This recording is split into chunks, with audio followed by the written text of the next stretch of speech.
To be? That is the question. Whether 'tis nobler in the mind to suffer the slings and arrows of outrageous fortune, to take arms against a sea of troubles, and by opposing, end them.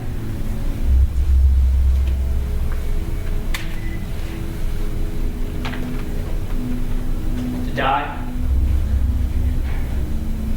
Sleep. No more.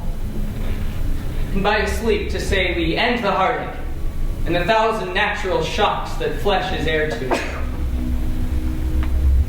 is a consummation devoutly to be wished.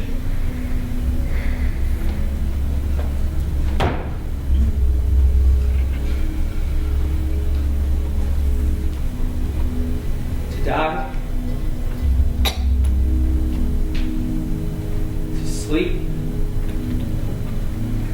perchance to dream. Aye, there's the rub.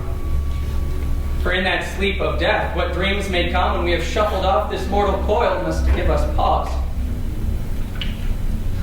There's the respect that makes calamity of so long life. For who would bear the whips and scorns of time?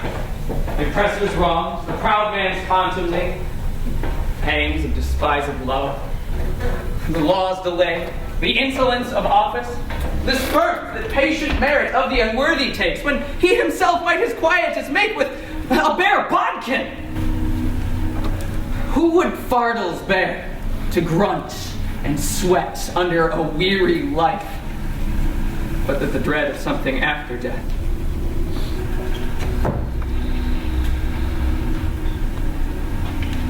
The undiscovered country, from whose bourne no traveler returns, puzzles the will, and makes us rather bear those ills we have than fly off to others that we know not of.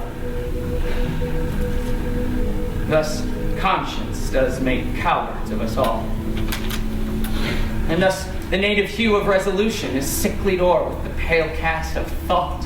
And enterprises of great pitch and moment with this regard their currents turn awry and lose the name of action. Ophelia. Fair Ophelia.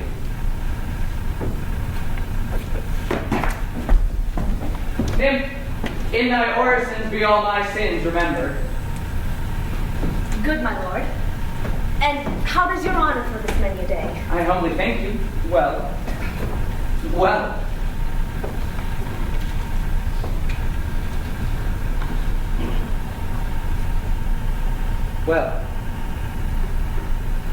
My lord, I have remembrances of yours that I have long and longed to redeliver. I pray you now receive them.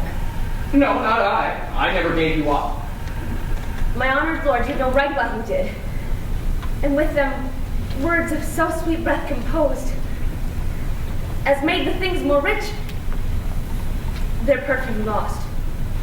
Take these again, for to the noble mind, rich gifts wax poor, when givers prove unkind. There, my lord. Ha!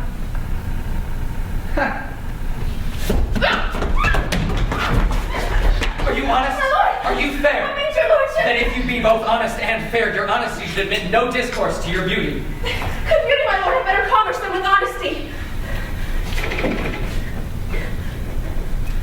Aye, truly! For the power of beauty will sooner transform honesty from what it is to a bawd than the force of honesty can translate beauty to his likeness. This was sometime a paradox, but now the time gives it proof. I did love you once. Indeed, my lord, you made me believe so. You should not have believed me. For virtue cannot so inoculate our old stock, but we shall relish of it. I loved you not. Well, I was possible or deceived. Get thee to a nunnery! Why wouldst thou be a breeder of sinners? I am myself indifferent, honest, but yet I could accuse me of such things that it were better my mother had not borne me. I am very proud, revengeful, ambitious, with more offenses at my beck than I have thoughts to put them in, imagination to give them shape, or time to act them in. What should such fellows as I do crawling between earth and heaven? We are errant knaves all, believe none of us. Go thy ways to a nunnery. Where's your father? At home, my lord. Let the door be shut upon him, that he may play the fool nowhere but in his own house. Oh, help him, you sweet heavens. If thou dost, Mary, I'll give thee this plague for thy dowry. Be thou as chaste as ice, as pure as snow. Thou shalt not escape calumny. Get thee to a nunnery. Go. Or, if thou wilt needs marry a fool. For wise men know what monsters you make of them. To a nunnery, go, and quickly too. Farewell.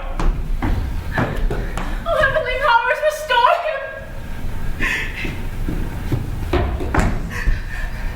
I have heard of your paintings, too.